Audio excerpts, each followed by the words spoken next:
Modi Hyderabad tour పై Nagarikal MLA Tirumalli Lingaiah fire అయ్యారు. అధికార కార్యక్రమంలో రాజకీయాలు మాట్లాడడం సరికాదన్నారు.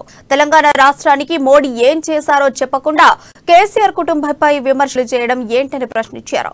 దేశంలోనే ఉత్తమ గ్రామ పంచాయతీలుగా తెలంగాణ పల్లెలకు అత్యధిక అవార్డులు వచ్చాయని, కేసీఆర్ కుటుంబంపై కక్ష సాధింపు చర్యలతోనే రాష్ట్రంలో బీజేపీ నాయకులు అల్లజడులు సృష్టిస్తున్నారని దుయ్యబట్టారు.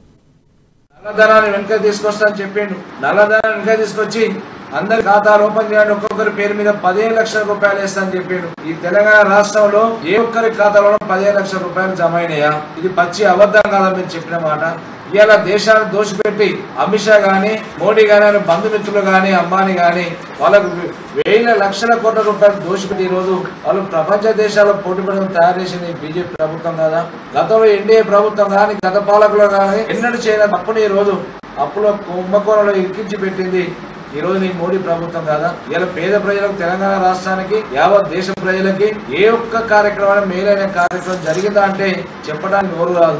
ఇలా డీజిల్ ధరలు పెంచుకుంటూ పోతారు, గ్యాస్ ధరలు పెంచుకుంటూ పోతారు, పెట్రోల్ ధరలు పెంచుకుంటూ పోతారు, ఎరువుల ధరలు ఎక్కువ పెంచుతారు, రైతు పండించిన ధాన్యాన్ని మార్కెట్లో కొనొద్దని చెప్పి ఆంక్షలు విధిస్తారు, ఎఫ్సిఐ సంస్థ మీ దగ్గర చెప్పి ఎగుమతి